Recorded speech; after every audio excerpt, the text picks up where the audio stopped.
I found the footage by accident, clicking through old files on my dad's security system, looking for deer sightings near the backwoods, and there he was. My best friend Ben, on the porch of our family cabin, shirtless, beer in hand, grinning like he owned the place. And right behind him was my wife. Let me back up. My name's Michael, 38 years old. I live in Minnesota. And up until 3 months ago, I thought I knew what loyalty looked like. I thought it lived in shared stories, long nights around bonfires, and the kind of friendship that spans decades. I met Ben in middle school.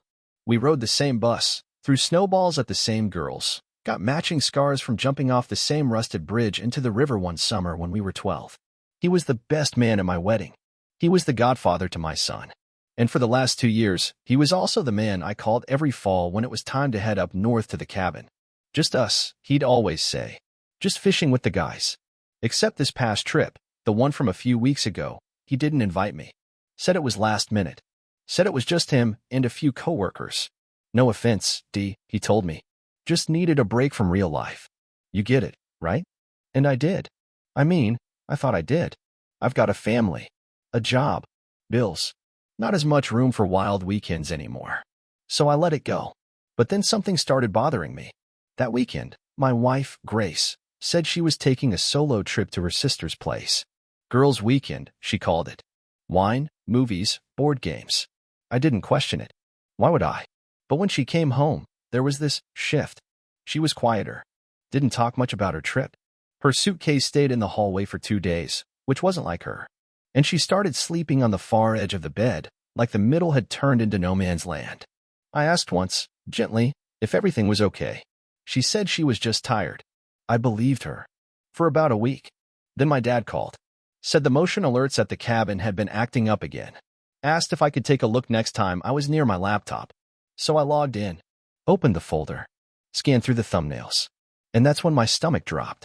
There she was, Grace, sitting on the porch swing, wearing the flannel I left there last spring, laughing at something Ben was saying. And then he leaned over and kissed her. It wasn't accidental. It wasn't confusing.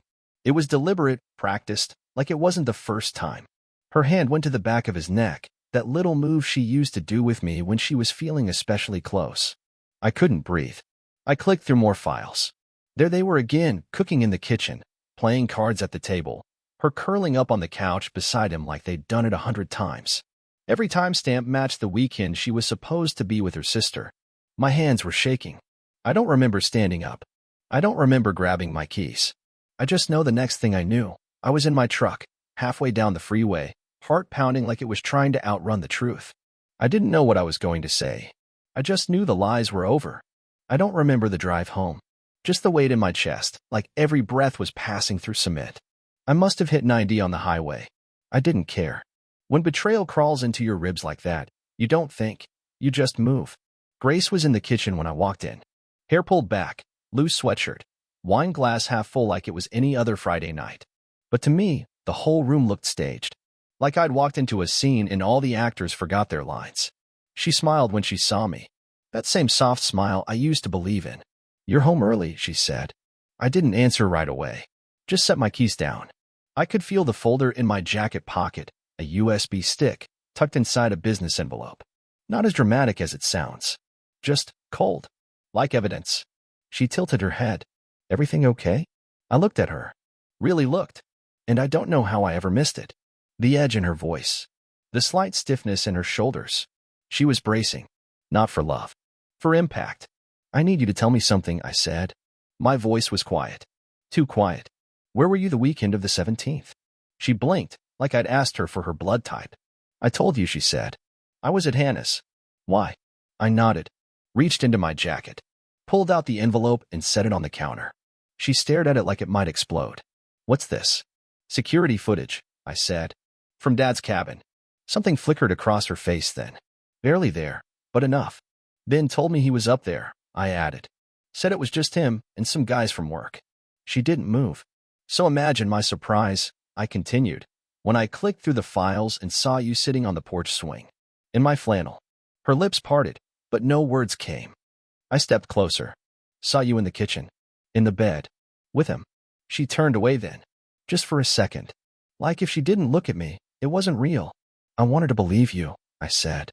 God knows I did. I gave you every chance. And you still chose to lie. She finally looked at me.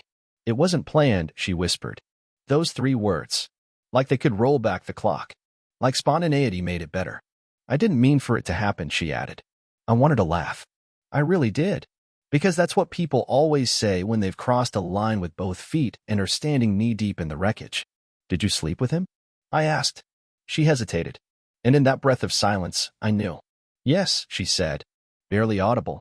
I closed my eyes. I thought the admission would break me, but it didn't. It just confirmed what the footage had already told me. You were my wife, I said. He was my best friend. What the hell were you thinking? Tears welled in her eyes. I could see the regret blooming too late, like rain after a fire. I felt forgotten, she said. Like I was just someone you came home to, not someone you saw anymore. I swallowed hard. So you ran to the one person who's always wanted what I had. She didn't deny it. Because she couldn't. Ben and I? We'd always had that unspoken tension. He lived in my shadow, and I never saw it until now. He wanted my life, my steadiness, my family. And when he couldn't build his own, he tried to take mine. You destroyed us, I said. Both of you. I didn't mean. But you did. You just didn't mean to get caught. She sat down, covering her face. I didn't comfort her. I couldn't. The empathy had burned off somewhere between mile 42 and the security footage of her making breakfast in my cabin. I walked out of the kitchen and straight to the garage.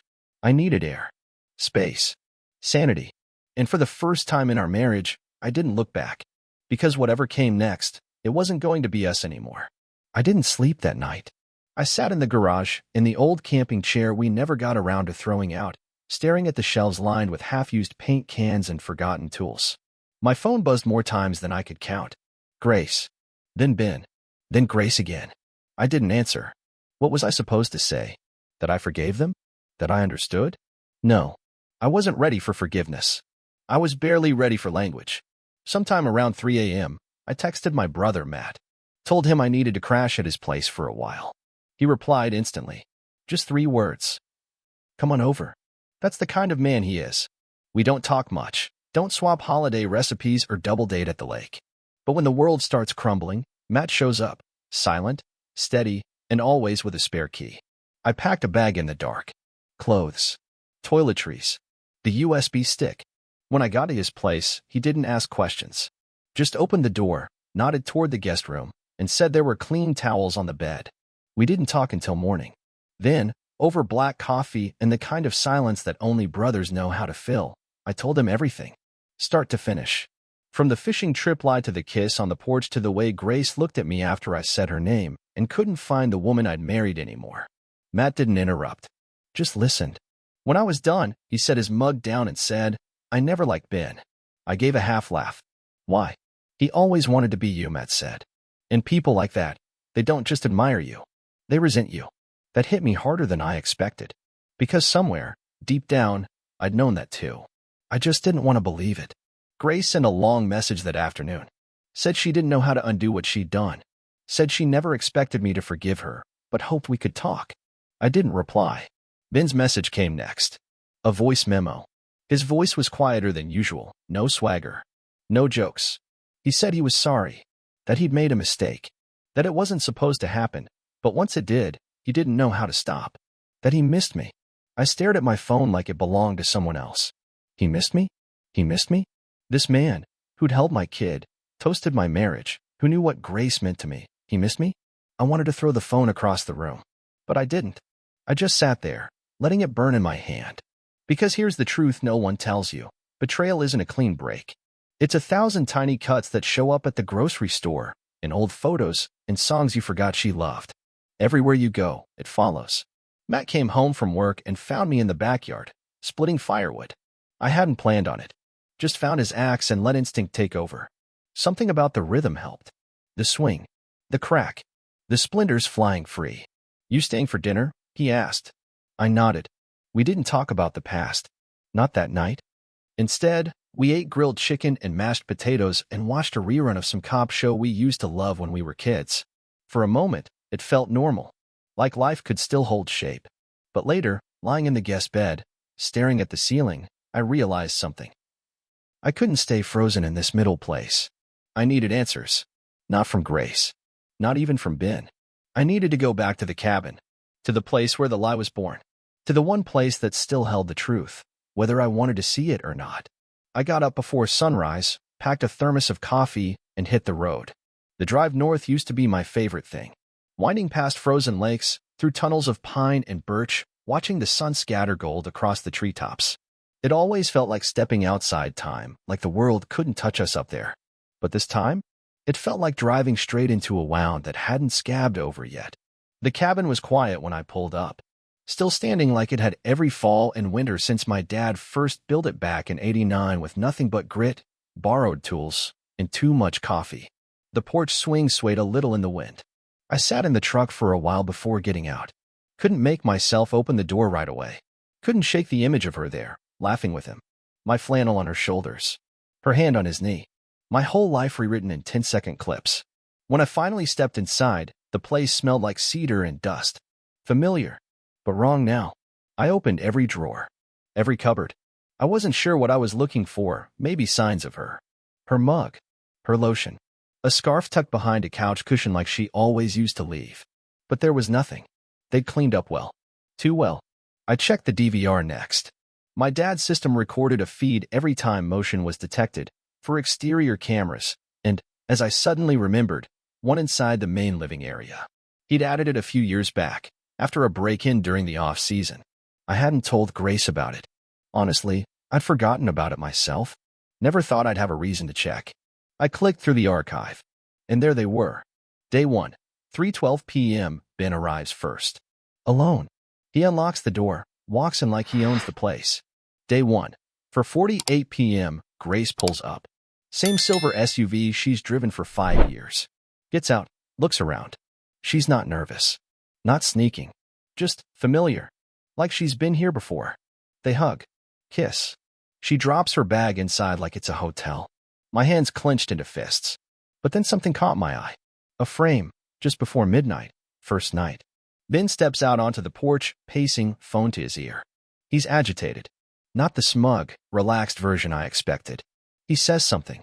Can't hear it, no sound, just footage. But he's animated. Points toward the woods. Shakes his head. Looks scared. That wasn't part of the story. I scrub forward.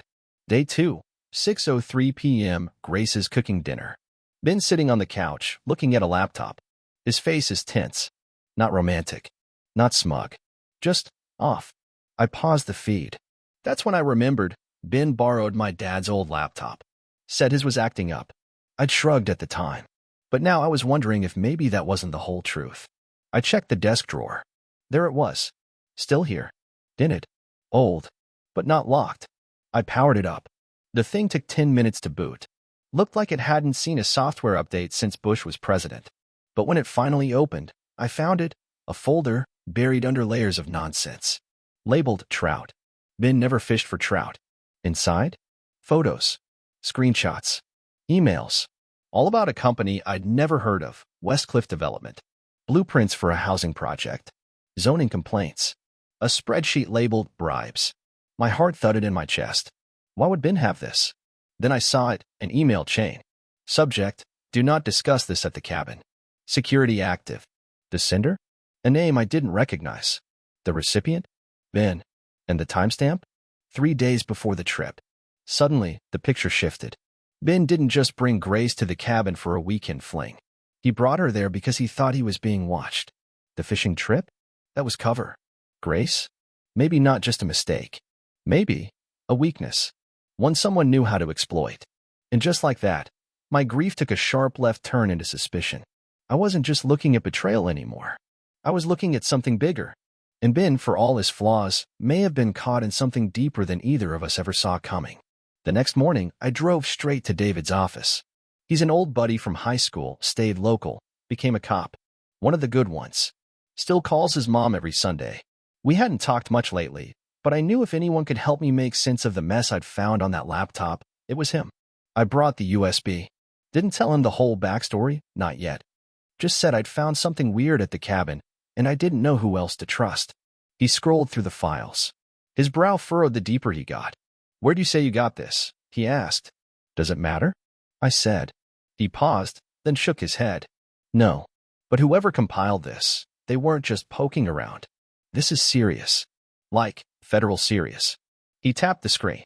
This name right here, Weston Talmadge. He's been tied to half a dozen shady real estate deals across the Midwest.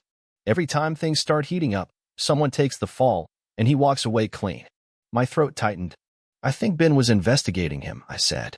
But I don't know why, or how he got involved. David sat back. You think this has something to do with your wife? I didn't answer right away. Then I said, I think Ben used her. I think he brought her to the cabin so it looked like he was just messing around. So if someone came snooping, they wouldn't see the real reason he was there. David looked at me. And you think she had no idea? I don't know what to think anymore. He leaned forward. Dan, this isn't just a love triangle gone bad. This is something else. Someone's laundering money through those projects. If Ben stumbled onto it, and he's got this much already, someone might be watching. Someone might already know. I felt a chill slide down my spine. Can you trace the emails? I asked. He nodded. I'll try. But be careful. If this goes deep, you don't want to be on their radar. I thanked him and left. On the drive back, I couldn't stop replaying the footage in my head, Ben pacing the porch, phone to his ear, looking scared. That wasn't a man enjoying a stolen weekend. That was someone in over his head. Back at Matt's place, I finally opened Grace's last message. I hadn't responded to her since the confrontation, but this one wasn't like the others. It was short. No excuses. No apologies. Just, you don't know everything. Please talk to me before you do something irreversible. I didn't plan to. I really didn't. But something in that message, the way she said irreversible, stuck with me. I called her. She picked up on the first ring. No pretense in her voice. No tears. Just tired. I wasn't part of his plan, she said.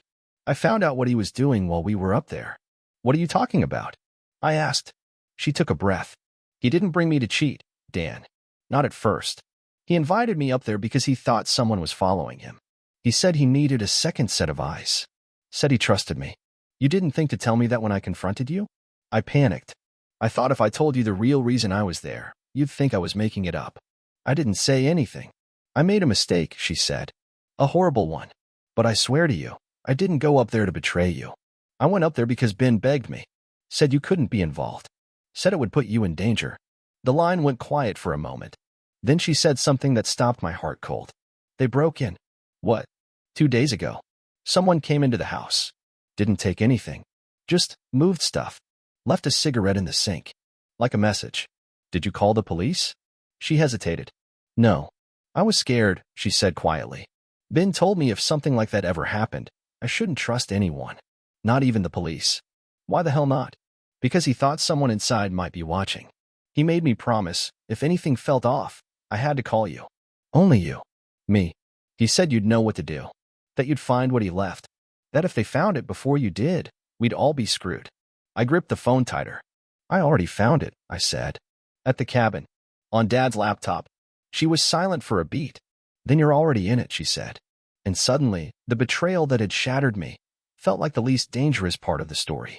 It's funny how grief can blind you, make you think betrayal is the worst thing that can happen. Turns out, it's just the beginning. By the end of that week, I knew 2 things with certainty. Ben wasn't the man I thought he was. But he also wasn't the villain I'd made him out to be. I got a call from David just after midnight on a Wednesday. He sounded wired. Said, you need to come down here. Now. His office was dark, except for the glow of his monitor. He had the email metadata pulled up on screen. Whoever Ben was emailing. They weren't just developers. They're connected to shell companies tied to offshore accounts, lobbyist slush funds, hell, even a PAC or 2. Then he turned to me, face pale. Dan, this is big. Real big. And Ben? He was trying to blow the whole thing wide open. I swallowed hard. So why tell Grace? Why not me? David hesitated. Because he didn't want you marked. Not because you're not trustworthy, but because you were too close. Too obvious. If someone was watching him, they'd expect him to reach out to you. I frowned. So he sent Grace instead? Think about it, David said. To the outside world, she's just your wife. A civilian.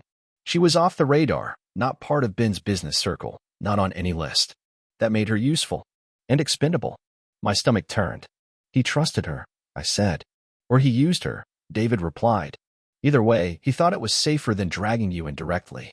He figured if you found out after you disappeared, they wouldn't trace it back to you. I sat there in silence for a long time, staring at the screen, watching as the pieces of my life rearranged into a shape I hadn't seen coming. Ben had used my cabin to stash evidence. Not because it was out of the way, but because he believed I'd eventually go looking, that I'd care enough to dig. It was the most backward kind of loyalty I'd ever seen, and the most heartbreaking.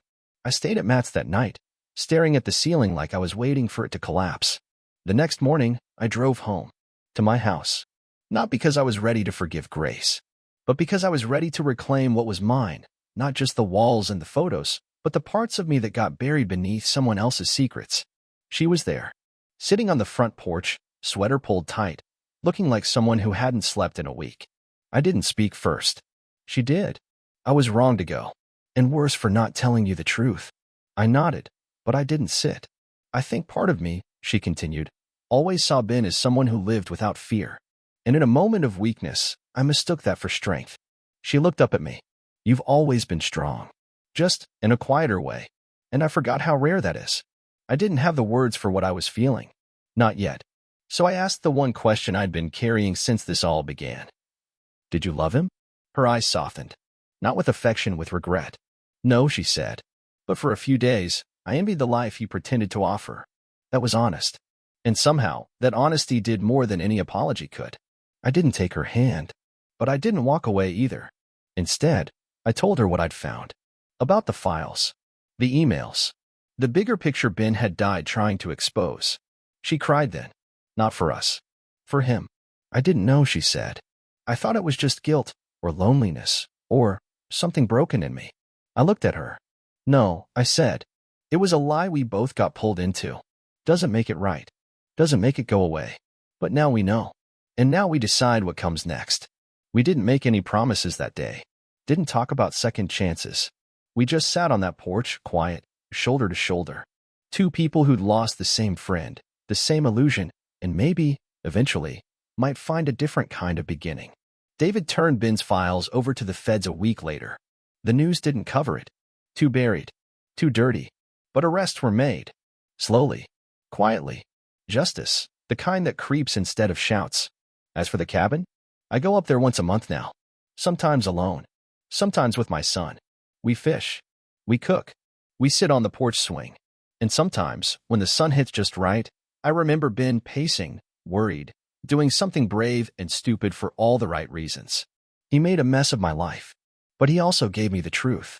And in the end, truth is the only thing that lets you heal the right way. So yeah, he denied everything, until I showed him the security footage from my dad's cabin. But the real story was everything that footage didn't show.